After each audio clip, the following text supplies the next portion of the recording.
Se você tem uma Bíblia, abra essa Bíblia na Epístola de Pedro.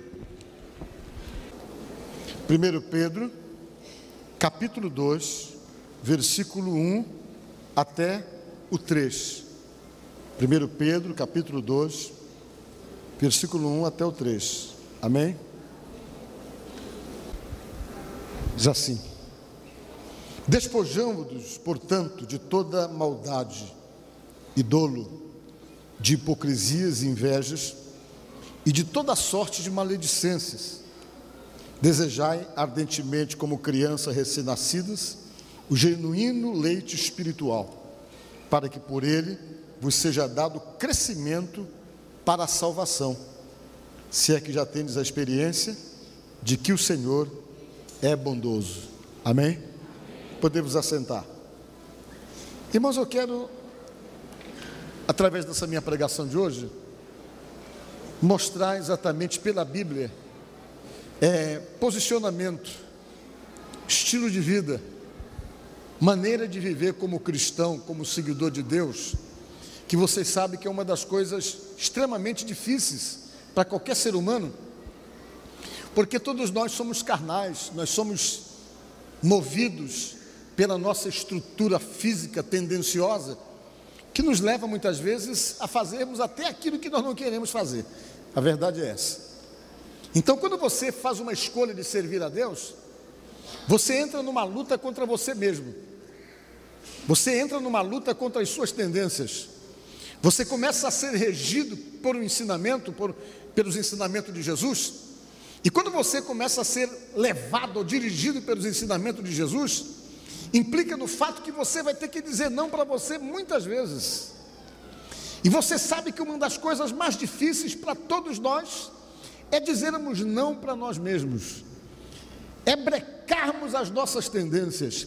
É quando você sente vontade de fazer algo e você percebe que aquele algo que você está com vontade de fazer e levado a fazer não é uma coisa certa, correta, e você consegue ter força para recuar, para dizer não para você mesmo, para fazer exatamente aquilo que você sabe que tem que fazer, pelo fato de você estar influenciado pelos ensinamentos de Jesus. Quando você consegue dizer não para você mesmo, você está crescendo diante de Deus. Quando você consegue se segurar mesmo quando impulsionado a tomar uma atitude que fere os princípios da palavra de Deus, você percebe que Deus já está realmente tendo força sobre você e que você está sob um comando, o comando de Deus, que passa a influenciar a tua vida e determinar uma série de coisas para poder agradar a Deus. E quando você consegue fazer isso, você começa a ter experiências com Deus. É muito difícil você falar para uma pessoa que nunca teve uma experiência com Deus, dizer para ele quem é Deus.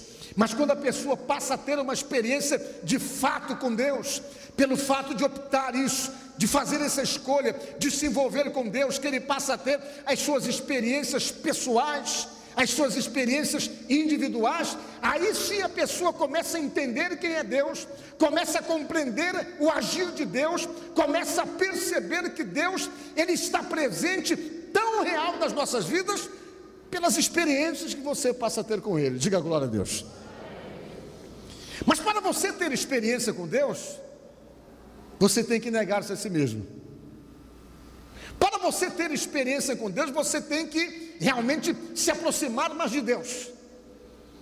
E quanto mais você se aproxima de Deus, mais você vai deixar de fazer a sua vontade para fazer a vontade de Deus. Mais você vai deixar de fazer a sua vontade para fazer a vontade de Deus. E Pedro sabia disso.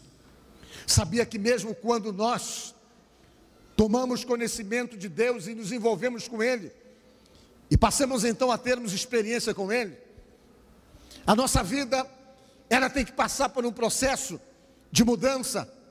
E nesse processo de mudança, às vezes, ao longo do ano, do tempo, dos anos, existem muitas coisas que ainda continuam influenciando as nossas vidas.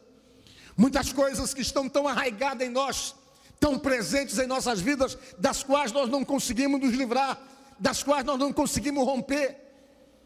Às vezes deformidades, às vezes tendências que não são nada interessantes, às vezes determinadas fraquezas, muito comum e natural para qualquer um de nós que temos as nossas limitações e as nossas dificuldades. E muitas vezes nós percebemos que essas fraquezas, que essas deformidades que ainda estão em nós, fragmentos que ainda ficam, mesmo depois de conhecermos Deus e sabermos quem é Deus e fazer Ele parte da nossa vida, são fragmentos que ainda estão arraigados em nós, presos em nós, que de alguma forma geram limitações, geram impedimentos, não permitam que a nossa aproximação seja mais realmente forte com Deus, a ponto de gerar impedimentos para encontrarmos ou termos experiências maiores, experiências bem mais fortes com relação à nossa vida com Deus. Pedro, ele sabia disso. Ele sabia que muitas experiências ele não teve porque ele precisou passar por determinadas mudanças e romper com muitas coisas que faziam parte da vida dele. Quem era o Pedro? O Pedro era um pescador que morava na Galileia. Um homem rude, um homem até certo ponto grosseiro, e que de repente conheceu um outro homem chamado Jesus. E quando ele conheceu esse homem chamado Jesus, ele percebeu que esse homem chamado Jesus tinha uma maneira de viver e um estilo de vida totalmente diferente do dele. E aquilo chamou a atenção dele, e ele então foi chamado por esse homem chamado Jesus, que o convidou para segui-lo. E quando ele abriu mão para poder seguir a Jesus, ele percebeu que a vida de Jesus era totalmente diferente da dele. Ele percebeu que em termos de ações, de atitudes e de comportamento, ele era muito diferente daquele homem chamado Jesus. Mas ele se submeteu porque ele queria exatamente que a vida dele passasse por uma experiência de mudança, igual realmente como ele entendia e compreendia que aquele homem era capaz de fazer. Ele queria então se identificar com aquele homem chamado Jesus, e ele se permitiu que aquele homem chamado Jesus Cristo o influenciasse a ponto então dele ter uma vida diferente. Mas não foi um processo fácil.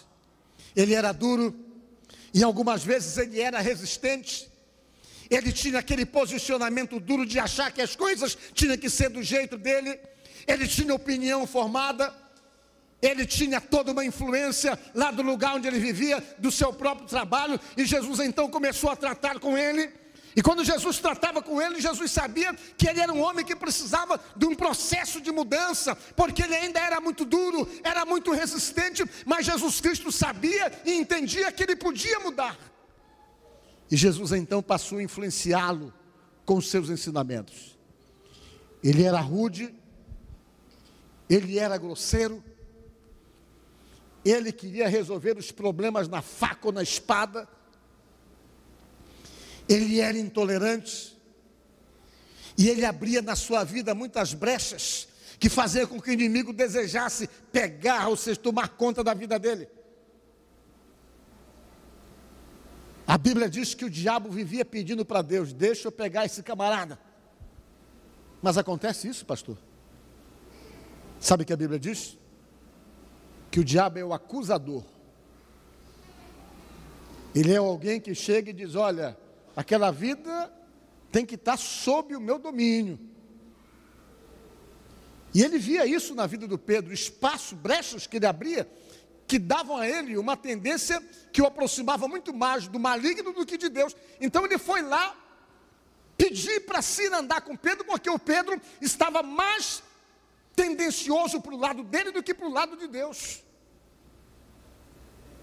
E Jesus disse para ele, para o Pedro: olha, Pedro, o diabo pediu para se andar contigo, pediu para exercer domínio sobre a tua vida.